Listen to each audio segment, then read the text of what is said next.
નમસ્કાર મિત્રો, દરેક સફળ આર્ટિસ્ટ પાછળ મહેનત હોય છે, સંઘર્ષ હોય છે અને એવી એક કહાની હોય છે કે જે ઘણા લોકોને ખબર નથી હોતી.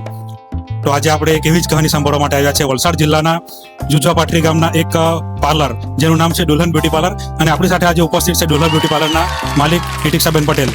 ધ ચિરાગ વિઝનમાં સ્વાગત છે નિતિક્ષાબેન તમારું. અમે આજે તમારી પાસેથી એવું ઘણું બધું જાણવા માંગીએ છીએ, અમારા પર્સનલ માટે પણ અને આપણા જે દર્શક મિત્રો છે એમને પણ આજે ઘણા બધા સવાલો છે. એ દરેક સવાલ તમારા પાસેથી અમે બહાર લાવવા માંગીએ છીએ. તો સૌથી પહેલા તમે અમને પરિચય આપો તમારો. મારું નામ નિતિક્ષા પટેલ છે. હું વલસાડની રહેવાસી છું ને અહીંયા જુજવા પાટરી સ્ટોપ પર મારું પાર્લર ચાલે છે. તમારું ભણતર કેટલું છે? 12 પાસ. 12 પાસ. પછી તમે આ ફિલ્ડમાં કઈ રીતે આવ્યા? મને નાનપણથી એક કંઈક કરવાનું સપનું હતું, કાં તો ટીચર બનવાનું હતું, ક્યાં તો પછી આ મેકઅપ આર્ટિસ્ટ બનવાનું સપનું હતું. પણ આજે આ ફિલ્ડમાં આવીને મારું બંને સપનું સાકાર થઈ ગયું. આજે તમે ટીચર પણ છો? ના, ટીચર ગણાય જ છે ને, કારણ કે સ્ટુડન્ટને શીખવ્યા છે, એક જાતનું ટીચર બી તમે સાથે ક્લાસ પણ ચલાવો છો? હા, ક્લાસમાં ચાલે છે. બરાબર. તમે આજ સુધી કેટલાક સ્ટુડન્ટને તમે ટીચ કર્યા? 5-6 સ્ટુડન્ટને છે. એટલે શરૂઆત છે હજી? હા, શરૂઆત છે. બરાબર. તો તમે ટીચર લાઈનમાં તમે આગળ વધવા માંગતા હતા, હા, પછી આ ફિલ્ડમાં આવી ગયા, હા. એનું શું કારણ? કારણ એ જ હતું કે મેરેજ થઈ ગયા તો મેરેજ પછી આગળ ભણવાનું સ્ટોપ થઈ ગયું. પછી હસબન્ડે કીધું હતું કંઈક કર, તને જે ગમતું હોય એમાં જા. તો મેં મારી રીતના બ્યુટી ફિલ્ડમાં આવવાનું આગળ. એટલે તમારી સફળતા પાછળ તમારા પતિનો પણ હાથ છે. બરાબર છે. તમે કશે ક્લાસ કર્યા છે? હા. કઈ જગ્યા પર? વલસાડ. અને તમારા દુલ્હન બ્યુટી પાર્લર શરૂઆત કરી કેટલો સમય થયો? 12 વર્ષ થઈ ગયા. 12 વર્ષ થઈ ગયા. હા. તો આજે દુલ્હન બ્યુટી પાર્લર નામ રાખેલું છે દુલ્હન બ્યુટી પાર્લર. હા. તો શું અહીંયા ખાલી દુલ્હન લોકોને જ બ્યુટી કરે છે તમે? ના ના, બધાને સાઈડ હોય છે. આ નામ રાખવા પાછળનું કારણ શું છે? એ જ છે કે આપણે જે મેન આપણું ટાર્ગેટ હોય છે કે બ્રાઇડને રેડી કરવાનું હોય છે. બ્રાઇડને આપણે ઇંગ્લિશમાં દુલ્હન કહીએ છીએ, એટલે પછી દુલ્હન બ્યુટી પાર્લર કરી દીધું. તમારો મેઇન ફોકસ તો દુલ્હન પર છે. હા. બરાબર છે. તમે આ બ્યુટી આર્ટિસ્ટના ફિલ્ડમાં આવ્યા તો તમને એવો કયો સંઘર્ષ જાણવા મળ્યો કે જે તમને ખરેખર તકલીફ આપતો હતો, તેમ છતાં મેં ચાલુ રાખ્યું? ઘણા એવા સંઘર્ષ તો હોય છે જે આપણા પર કશું જ નહીં હોય. તેની અંદરથી આપણે ઘણું એવું બજેટ કરીને ઘણી એવી પ્રોડક્ટ વસાવી છે. આજના જમાનામાં તો એટલી પ્રોડક્ટ બી મોંઘી છે. કંઈક નવું કરવા માટે કંઈક નવું વસ્તુ આપણા પર હોવી બી જોઈએ છે. એના માટે તો પહેલા તો આપણે પ્રોડક્ટ વસાવવાની હોય છે, એ કરીને પછી એનામાં આગળ વધવાનું હોય છે. તમે મેરેજ પહેલા શરૂઆત કરી હતી કે પછી? ના, મેરેજ પછી કરી. મેરેજ પછી. હા. એટલે ઘણો બધો મોટો હાથ છે તમારા સસુરાલ તરફથી. અત્યાર સુધી તમે કેટલાક દુલ્હનના તમે મેકઅપ કર્યા, તમને કઈ યાદ છે? એટલે ગણતરીમાં તો કઈ ખ્યાલ નથી, પણ 12 વર્ષ પહેલા ઘણા બધા બ્રાઇડને રેડી કરી છે. એમાં તમને કોઈ તકલીફ પડી? આવે છે ને અચાનક કોઈ બ્રાઇડને રેડી કરવા જવાનું હોય, ધારો કે આપણે કેવું બ્રાઇડની જોડે બી આપણું થોડુંક માઇન્ડસેટ હોવું જોઈએ. એ લોકોને કેવું જોઈએ છે, કેવી હેરસ્ટાઇલ જોઈએ છે, કેવું મેકઓવર જોઈએ છે, બધું સજેસ્ટ આપણે લીધું હોય છે પહેલાથી. પણ કોઈક વખત કેવું બની શકે છે, અચાનક જવું પડે છે.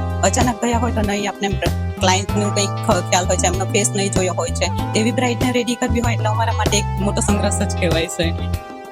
તો નિતિક્ષાબેન, તમે આજ સુધી ઘણી બધી દુલ્હનને તૈયાર કરી હશે, પણ તમને એવું કોઈ યાદ છે, કોઈ ક્લાયન્ટ કે જેમને આજે પણ તમને યાદ રહી ગયા હોય? હા, ચોક્કસ. એક બ્રાઇડ હતી, એમને તારીખ મેરેજની ડિસાઈડ કરી હતી અને એ તારીખે અમે અવેલેબલ નહીં હતા. અમારો ઓર્ડર હતા તો એમણે આખી બ્રાઇડની તારીખ જ ચેન્જ કરી નાખી હતી. લગ્નની તારીખ ચેન્જ કરી નાખી? લગ્નની તારીખ ચેન્જ કરી હતી અમારા પાસે મેકઓવર કરાવવા માટે. લોકો મહારાજ ના મળતા હોય, ડીજે ના મળતું હોય, અથવા બીજા કોઈ કારણસર લગ્નની તારીખ કેન્સલ કરતા હોય છે. પણ આજે આપને એવી વાત જાણવા મળી કે નિતિક્ષાબેન તેમના તે દિવસે અવેલેબલ ના હતા, તેથી તેમણે લગ્નની તારીખ ચેન્જ કરી હતી. તમને કઈ ગર્વ જેવો થયો હશે તે સમય પર? બરાબર છે. પછી એવો કોઈ ક્લાયન્ટ યાદ હોય કે આજ સુધી તમને તકલીફ પાડી હોય અને તે તમને યાદ રહી ગયો હોય? એવો પણ હોય છે. ઘણી વાર એવું થતું હશે ને કે એક દિવસમાં ઘણા બધા તમારે ક્લાયન્ટ એટેન્ડ કરવાના હોય, હા, તકલીફ પડતી હશે તમને? પડે છે. અલગ અલગ જગ્યા ઉપર ક્લાયન્ટ હોય છે તો અમારે ભાગદોડ પડી જાય છે. એક જગ્યાથી બીજી જગ્યાએ પર ટાઈમ ટુ ટાઈમ પહોંચવાનું હોય છે, સાથે સામાન લઈને જવાનું હોય છે, એટલે ખાસી તકલીફ તો પડે છે. તમારી સાથે તમારી ટીમ છે કે તમે એકલા જાઓ છો? ટીમ છે. ટીમ છે. કેટલા જણા છે તમારી સાથે? 3 જણા છે. 3 જણા છે. તો નિતિક્ષાબેન, આજે અમે આવ્યા એનો એક મુખ્ય કારણ છે તમારો ઇન્કમ. બધા લોકોને એમાં કોઈ ઇન્ટરેસ્ટ નથી કે તમે કેટલો સંઘર્ષ કર્યો ને તમે કયા પરિસ્થિતિમાંથી આગળ આવ્યા, એમાં ઘણા લોકોને કોઈ ઇન્ટરેસ્ટ નથી હોતો. બધા લોકોને એક જ વાત હોય છે કે તમે કેટલું કમાણી કરો છો. તો તમે એક અમને અંદાજિત જણાવો કે તમે કેટલી કમાણી કરો એક મહિનાની અંદર, જો કરવું હોય તો એવું? એક મહિનાની અંદર કેવું હોય છે કે સિઝન પર અમારી ડિપેન્ડ હોય છે. સિઝન હોય મેરેજના ઓર્ડર હોય તો સારી એવી ઇન્કમ મળી શકે છે.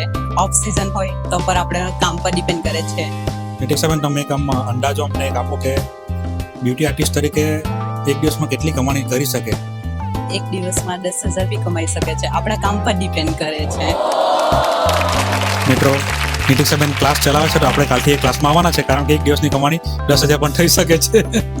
જ્યારે સિઝન ચાલુ હોય તે સમયે તમે એક દિવસમાં કેટલા ક્લાયન્ટ એટેન્ડ કર્યા મેક્સિમમ? રેડી કરવાનું. હા, રેડી કરવામાં તો ઓર્ડર હોય છે એક સાથે બે ત્રણ, એક ટાઈમ પર 4 બ્રાઇડ બી રેડી કરી છે એક દિવસની. એવું પણ થતું હશે ને, તમે કોઈ બ્રાઇડને રેડી કરવા માટે ગયા અને તેના સગાવાળા પણ સાથે બેસી ગયા, બની શકે છે. એવું થાય છે ને? હા, થાય છે. તો તેમના પછી અલગથી પૈસા લેવાના હોય છે કે પછી? અલગથી આવે છે. તો નિતિક્ષાબેન, અમને એ જણાવો કે આપણે બ્યુટી પાર્લર જે તમે ચલાવો છો એમાં કયા કયા પ્રકારની તમે કામગીરી કરો છો? હેરને લગતી કામગીરી, મેકઅપને લગતી, સ્કિનને લગતી ને કેમિકલ પ્રોસેસ બધી. Threading, bleach, facial, manicure, pedicure, ready કરવાનું મેકઅપ છે, હેરસ્ટાઇલ છે અને વાળ સ્ટ્રેટનિંગ બી કરીએ છીએ. ઘણી છોકરીઓ કે પોતાની સ્કિન માટે ઘણી મોંઘી મોંઘી પ્રોડક્ટ યુઝ કરે છે, એ ખરેખર જરૂરી છે? ના, એવું કંઈ નહીં હોય છે.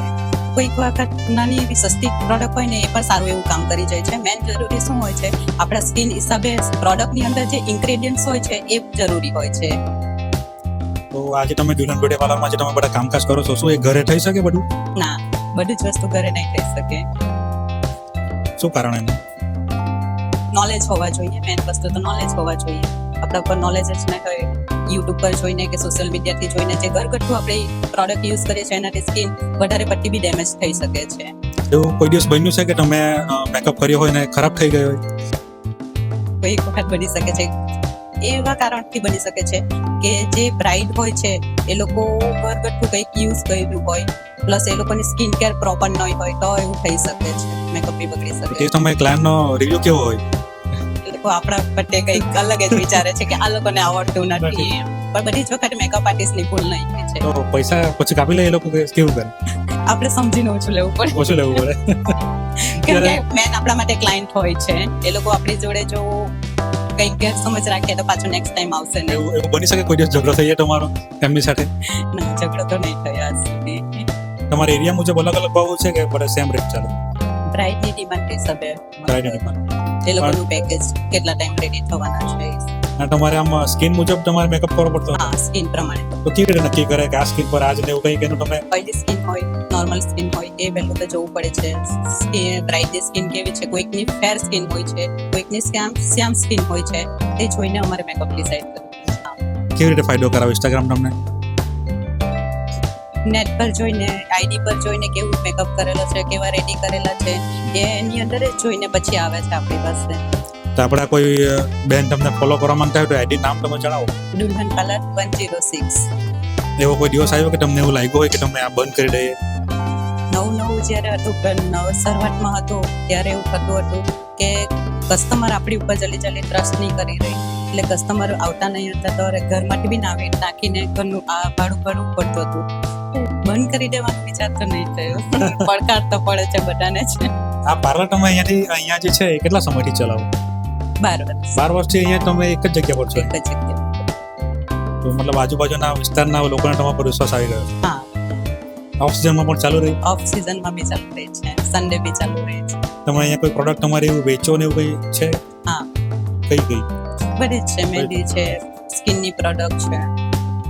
છોકરીઓ સ્કિન કેરમાં સૌથી વધારે ભૂલ કઈ કરે? 2 ભૂલ કરે છે.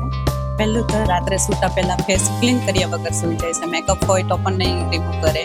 ને બીજી એ કે ઘરમાં હોય કે બહાર જતી વખતે એ લોકો સનસ્ક્રીન નથી લગાવતા. સનસ્ક્રીન નહીં લગાવવાના કારણે સ્કિન વધારે પડતી ડેમેજ થઈ જાય છે. મારો એક ખાસ સવાલ છે કે આ છોકરી લોકોએ મેકઅપ કરવું પડે, છોકરા લોકોએ કેમ નથી કરતા અને કેમ નથી કરવું પડતું એમણે? કરે છે ને તમે એવું માનો છો કે છોકરા લોકો નેચરલ બ્યુટી હોય છે? ના, છોકરા બી કરે છે અત્યારે મેકઅપ, પણ બહુ રેર કેસમાં જોવા મળે. એ લોકો પોતાની જાતે એકદમ સ્માર્ટ હેન્ડસમ પોતાની જાતે સમજે એવું કે હોય છે ખરેખર. મેરેજ સિઝનમાં અમારું ટાઈમની કોઈ લિમિટ હોય નથી. સવારે 5 વાગે ઉઠીને બી આવવું પડે છે ઓર્ડર પર, અને સાંજે રાત્રે 11-12 વાગ્યા સુધીનું બી કામ કરવું પડે છે. એમાં અમને જમવાનો બી સમય મળતો નથી. બેક ટુ બેક ઓર્ડર હોય, પાર્લર પર કામ હોય છે, ઘણું બધું એટેન્ડ કરવાનું હોય છે. એમાં તમારો પરિવારનો સાથ તમને મળ્યો ઘણો? હા, હસબન્ડનો ઘણો સાથ છે. ઘર આખું હસબન્ડ હેન્ડલ કરી દે છે. રસોઈ કોણ બનાવે? હસબન્ડ બનાવી દે. હસબન્ડ બનાવે. હા, અમે અંદર મૂકીશું હસબન્ડ જો છે તમારા. તમારા હસબન્ડને મારે મોડવું પડશે, કારણ કે આ વિડીયો જોઈને ઘણા બધા લોકો હસબન્ડની તકલીફ પડવાની છે કે ઘરમાં તમે કામ નથી કરતા. જોવો બધા, બંને જણે સમજીને જ કામ કરવું પડે છે, તો જ આગળ વધાય છે.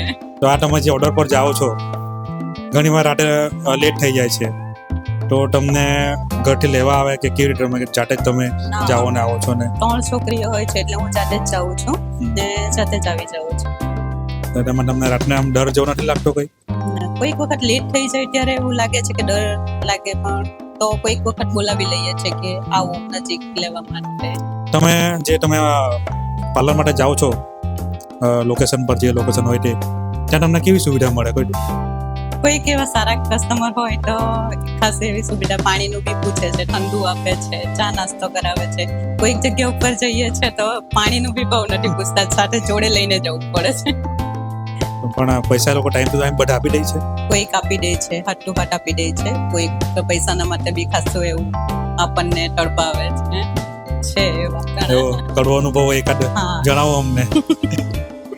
થશે આજે 4-5 વર્ષ થઈ ગયા છે. પૈસાના માટે આપણે વારંવાર ફોન કરીએ છીએ, કોલ કરીએ છીએ, આજે આપું કાલે આપું કરે છે, પણ એ લોકો અમારી મહેનત નથી જોતા. અમે કેવા સમય પર એમને રેડી કરવા ગયા હતા, કેટલું અમે કામ મૂકીને, ઘરના છોકરા મૂકીને જઈએ છીએ, પૈસાના માટે ભાગદોડ કરીએ છીએ, તે લોકો એ બી સમજીને આપી દેવું જોઈએ છે. તમારો જે પાર્લર તમે જાય છે એ ભાવ ફિક્સ હોય છે કે પછી મેકઅપ થઈ ગયા બાદ એમનો નક્કી થાય છે ભાવ? ના, પહેલેથી અમારું પ્રાઇસ જોડે ડિસાઈડ થયેલું હોય છે કે તમને કેટલાનું પેકેજ જોઈએ છે, કેવું પેકેજ જોઈએ છે, એ હિસાબે હોય છે. તમને આમ બ્રાઇડ માટે કોઈ એક દિવસ માટે 2 ઓર્ડર આવ્યા હોય તો તમે એને કઈ રીતે નક્કી કરો કે મારે કઈ જગ્યાએ જવાનું? રકમ જોઈને નક્કી કરો છો?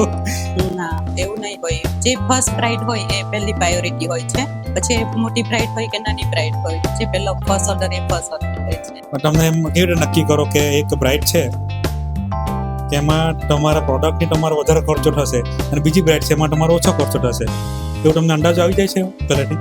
હા, કોઈક 3 ટાઈમ રેડી થવા વાળા હોય છે, કોઈક 1 ટાઈમ રેડી થવા વાળા હોય છે. મતલબ સ્કિન મુજબ તમારો પણ અલગ અલગ ખર્ચો થતો હશે? ના, એવું તો કઈ નહીં હોય. એ તો ફાઉન્ડેશનના શેડ અલગ હોય છે, એટલે જેની જેવી સ્કિન એ હિસાબે અમારે શેડ યુઝ કરવાનું હોય છે. બાકી ખર્ચ બધામાં સેમ જ હોય છે. અને તમે જે રકમ લેવ છો એ અલગ અલગ લેતા હશો ને કે બધા માટે સેમ જ? ના, અલગ હોય છે. બ્રાઇડ હિસાબે હોય છે. એમને ટ્રીટમેન્ટ આપવામાં આવે છે, જે મેકઅપ પહેલા ટ્રીટમેન્ટ આપવામાં આવે છે, જેવું કે ફેશિયલ, બ્લીચ, વેક્સ, એ બધું ટ્રીટમેન્ટ.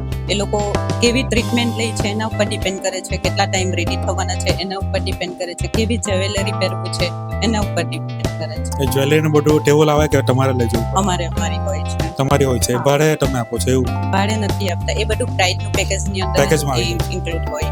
તો તમે દુલ્હન માટે તમે લોકેશન પર જાઓ અને દુલ્હન અહીંયા તમારા લોકેશન પર આવે, એમાં કઈ ભાવમાં કઈ ફરક પડી જાય કે તમે કેવી રીતે કરે?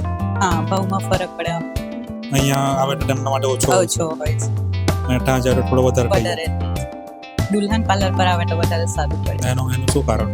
એનું કારણ એ હોય છે કે લોકેશન પર લાઇટ પ્રોપર ન હોય, પંખાની સુવિધા ન હોય, પ્લસ અમને જે કમ્ફર્ટેબલ લાગવું જોઈએ સામાન મૂકવામાં એ નહીં હોય. પાર્લર પર હોય તો ચેર અમારી વ્યવસ્થિત હોય છે, અમને સામાન મૂકવાનું કમ્ફર્ટેબલ લાગે છે, એસી હોય, પંખા હોય, લાઇટ હોય, બધું પ્રોપર મળી રહી છે. તો બેન, તમે જે આ પાર્લર ચાલુ કર્યું એ તમને વિચાર ક્યાંથી આવ્યો? તમે કેમ આ ચાલુ કર્યો? બીજી ફિલ્ડમાં તમે જવાના બદલે આ રસ્તો કેમ તમે પકડ્યો? ઘરેથી તો ઘણા ઓપ્શન હતા, જેવું કે આગળ ભણવું હોય તો ભણી શકે છે, પછી કંઈક કરવું હોય તો કરી શકાય છે, પણ મને પાર્લર પર એકદમ વધારે ઇન્ટરેસ્ટ હતો. આ શીખવાનું, એની છે અંદર ઉતરવાનું, તો મેં પછી આ ચોઈસ કર્યું. એક ટાઈમ પર મમ્મીએ બી કીધું હતું કે તે પાર્લર શીખવા જતી છે એના કરતાં સીવણ ક્લાસ શીખે તો વધારે સારું. પછી તમે આ ફિલ્ડમાં આવી ગયા? હા. પણ એક વસ્તુ મેં જોયું છે કે જે આર્ટ છે, જે કળા જે છે, એના માટે ભણતરની કોઈ જરૂર નથી હોતી. એ ભણતર વગર પણ પોતાની કળાથી આગળ આવી શકે છે. તો બેન, તમે તો 12 વર્ષથી આ પાર્લર ચલાવો છો, તો હવે તમને એમાં મતલબ કે ખાસો અનુભવ થઈ ગયો. તો પણ હવે પણ તમારે અપડેટ થવા માટે નવું નવું શીખવાની જરૂર છે કે પછી જે તમે આજ સુધી શીખ્યા એમાં તમારે ચાલી જાય છે? ના નવું શીખવા જવું જ પડે છે. માર્કેટમાં જે કંઈ નવું ટ્રેન્ડ આવે છે એ નવું શીખવા જવું પડે. અમે મેકઅપ બી શીખવા જઈએ છીએ, હેર સ્ટાઇલના બી ક્લાસ કરવા જઈએ છીએ અને કેમિકલ પ્રોસેસમાં બી જે કંઈ નવી ટ્રીટમેન્ટ આવે છે એ બી શીખવા જઈએ છીએ. એટલે 12 વર્ષના અનુભવ પછી પણ માણસે શીખવા જવું પડે છે. એનો મતલબ એ કે આપણે જીવનમાં કંઈક ને કંઈક શીખતું રહેવાનું જ છે ને રહેવા જ પડશે. બરાબર વિજેતાબેન? તો જ આગળ વધારશે. તમારે અહીંયા હવે કોઈ ક્લાયન્ટ આવે કે જેવો તમને એવું કહે કે મને ફ્રીમાં મેકઅપ કરી આપો, આવે છે ફ્રેન્ડ લોકો હોય પછી તમે તમને કઈ રીતે હેન્ડલ કરો? કરી આપવું પડે છે. કરી આપે તમે? ફ્રેન્ડ હોય તો કરી જ આપવું પડે. હવે તો અમે પણ તમારા ફ્રેન્ડ થઈ ગયા, તો અમને પણ ફ્રીમાં કરી આપશે ને બધું? આવશે અમે કોઈને મોકલશું તો કે તમે કરી દેશું. આમ કોઈ તમારા ક્લાયન્ટ આવે આમ કોઈ અજીબ કઈ ડિમાન્ડ કરે મેકઅપ માટે, એવું કંઈ કરી તમારે? હા, બની શકે છે. એવું કોઈ આવે કે સોશિયલ મીડિયામાં જોઈને ફોટા લઈને આવે કે આ રીતે મને કરી આપો મેકઅપ, એવું કોઈ તમારે આવે ખરું? મોસ્ટ ઓફલી અત્યારે બધા સોશિયલ મીડિયા પર જ ફોટા લઈને આવે છે. હેર સ્ટાઇલ ને મેકઅપ આવો જોઈએ છે એવી રીતે જ બતાવે છે. તમે જ્યારે કામ કરતા હો દુલ્હનનું કે કોઈ પણનું, તો ક્લાયન્ટ તમારે ઊંઘી ગયા એવું કંઈનું બની શકે. પછી ત્યારે તમારે શું કરો? મેકઅપ ચાલુ રાખ્યો છે, જ્યારે જરૂર પડે ત્યારે ઉઠાડી દઈએ. બગડી ના જાય? ના એવું કોઈ દિવસ બન્યું કે કોઈ રડી પડ્યો ને મેકઅપ ખરાબ થઈ ગયો, હા, ત્યારે તમે શું કરો? પાછા રિમૂવ કરીને ફરીથી શરૂઆત એને એક્સ્ટ્રા ચાર્જ? એક્સ્ટ્રા ચાર્જ પાર્લરમાં વાત પણ વધારે કરે ક્લાયન્ટ કે પછી તમે? ક્લાયન્ટ તમે એ લોકોની જોડે અમારે બી વાત કરવું પડે. બરાબર. એવું કોઈ દિવસ બન્યું છે કે તમે કોઈનો મેકઅપ કર્યો અને તે પોતાને જ ઓળખી ના શક્યું? હા. તો મિત્રો, નિતિક્ષાબેન દુલ્હન બ્યુટી પાર્લર ચલાવે છે, કમાણી કરે છે, પણ એ કમાણીનો એક હિસ્સો તેઓ શ્રીરામ સહભાઈ મંડળ નામનો એક NGO છે તેમાં દાન પણ કરે છે.